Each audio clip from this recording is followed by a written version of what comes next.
मुझ मिल गया मन का में दुनिया क्या जाने, मन का में दुनिया क्या जाने, जो जाने सो वो जाने, जो जाने तो वो जाने, जो जाने सो वो जाने, जो जाने तो वो जाने। ये तो पागल प्रेम, ये तो पागल प्रेम दुनिया क्या जाने, ये तो पागल प्रेम दुनिया क्या जाने।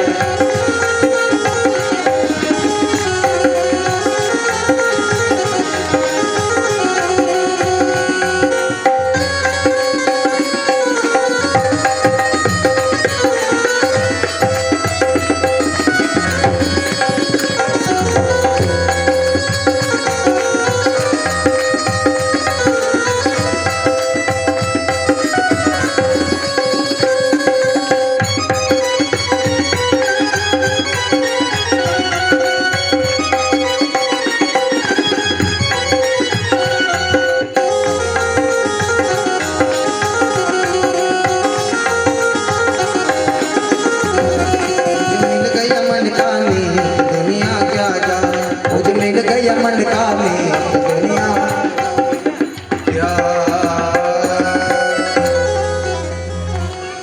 बोली कृष्ण कन्हैया लाल की जय। अंतिम दिवस, अंतिम कथा, सप्त दिवस के विश्राम में महाराज परीक्षित कहते हैं कि प्रभु क्या भगवान भी अपने धाम को जाते हैं तो सांस खुली होगी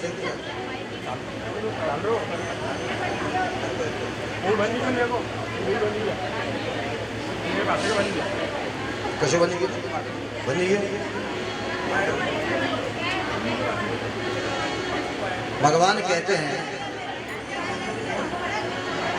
आज के दिन मेरे बहन भाई संसार में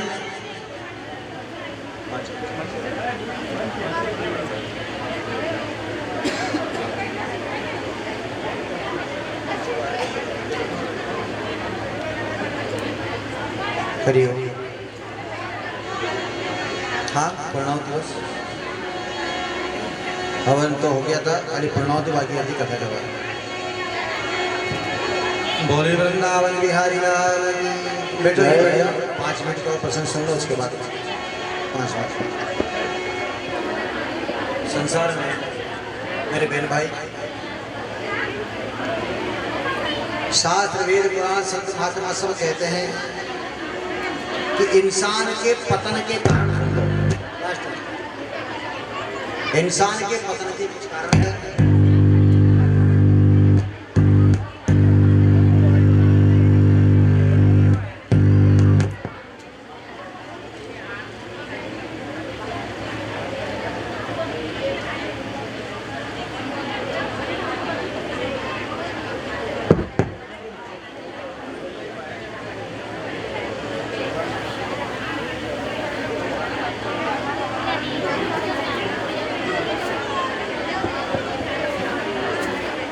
हरी श्री राधे। ठीक चलो बंद कैसे देखें पैर कैसे। हरी हरी बोली वृंदावन बिहारी लाल की जय।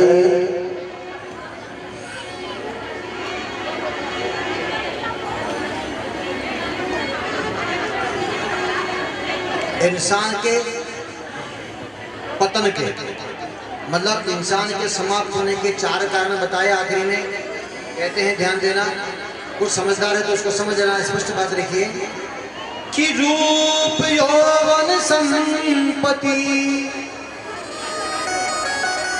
प्रभुत्तमा विवेकता एक मध्य प्रणार्थ के मुयत्र चतुष्टयम्। भगवान कहते हैं कि इंसान के पतन के 4 कारण रूपवान होना। थोड़ा सा गंभीरता से हम लोग 5 मिनट के बाद फिर 5 में करना समाप्त। रूप मिलवान होना, ध्यान देना। रूप यौवन संपत्ति प्रभुतम विवेकिता एक में नाथ के मोह यत्र चतुष्यमः।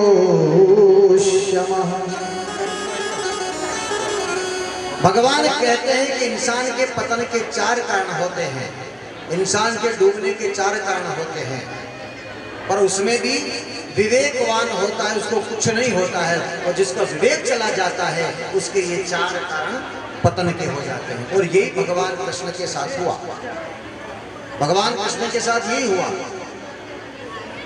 रूप यौवन संपत्ति नाना, सुंदर रूप का होना यह आदमी को पतन की तरफ ले जाता है।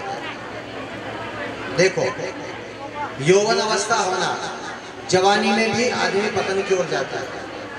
संपत्ति नाना मतलब निश्चित प्रकार का, एक प्रकार का धन से भी ज्यादा अपने पास पैसों ज्यादा रहना, और एक पद ऊंचा मिल जाना, ये 4-5 पतन के कारण होते हैं।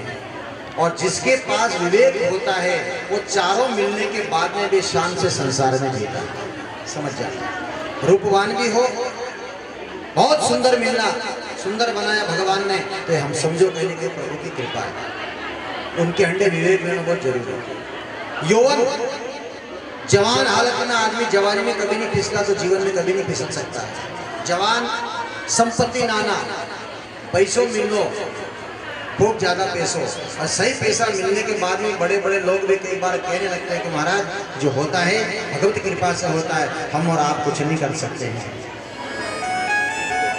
समझो, उनका विवेक है, जागृत है। संपत्ति नाना वही यदुवंशियों के साथ में हुआ। यदुवंशियों के एक यदुवंशियों में भगवान कृष्ण के पुत्र हो गए। अब 16,108 रानियां थी, तो संतान भी बहुत ज्यादा थी।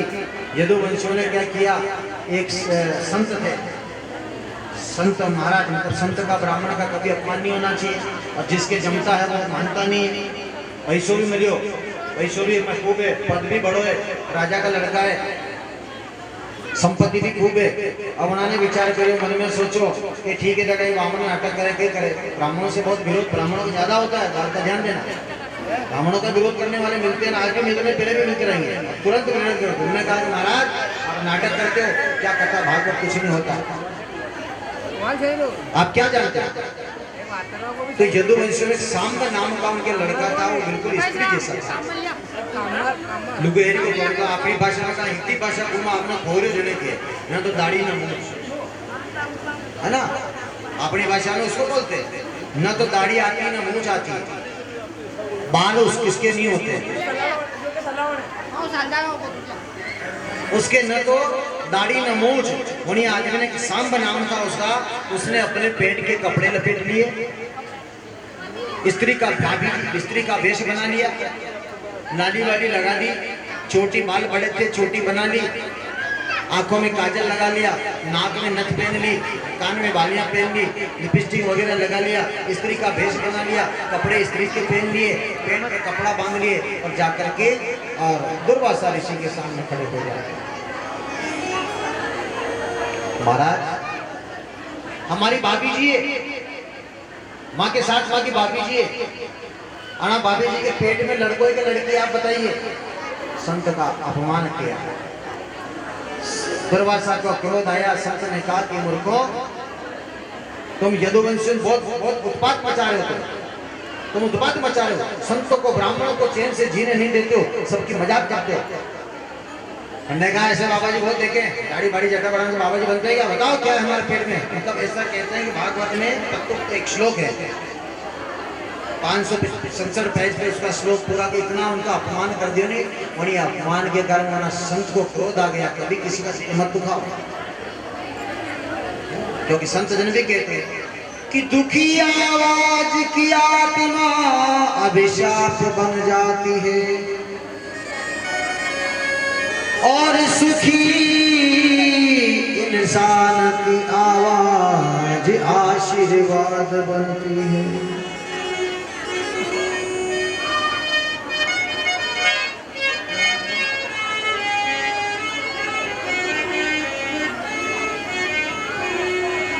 दुखी आवाज की आत्मा अभिशाप बन जाते हैं।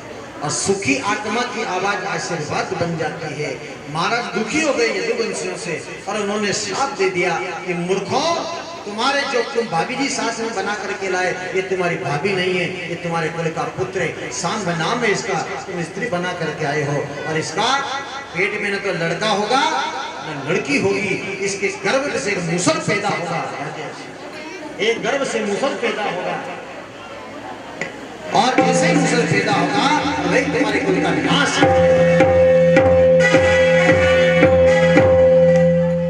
वही तुम्हारे कुल का नाश करने वाला है। इसके गर्भ से एक मूसल पैदा होगा। श्राप देगा, ये ध्यान दीजिए, श्राप मिल गया और सांब को पेट छीन करके एक फाड़ दिया, उसके पेट से एक मूसल निकला और यदुवंशी भी होशियार था, उन्होंने क्योंकि आपके मूसल अपने कुल को नाश होगा, तो मूसल को घिसवाया, मूसल को खींचते उन्होंने इतना घिसा और घिस करके मूसल को उन्होंने समुद्र में फेंकवा दिया। जो घुसतों को तो नहीं, उससे एरक नाम की तो घास पैदा हुई। ये बात आपने गधा में किसी को जानकारी होगी नहीं। एरक नाम की घास पैदा हुई और जो छोटी सी चूं बची थी, चूं वो मूसल को घिसते घिसते वो चूं समुद्र में फेंक दी और समुद्र में फेंकी तो समुद्र में फेंकने के बाद वो मछली उसको निगल गई, मछली उसको निगल गई और मछली निकल करके और जब मछली खा गई तो मछली को पकड़ने वाले ने मछली पकड़ी समुद्र से और मछली संबासुर नाम का जो राजा था उसके वहां बिकने के लिए जाती है और संबासुर नाम के वहां पर ये प्रद्युम्न का पुत्र था, वहां अपने महाभारत में सुना होगा, बताओ, तब वहां नौकरी करी थी, 12 वर्ष वनवास में, उस समय वहां ये छूट गए, तब प्रद्युम्न के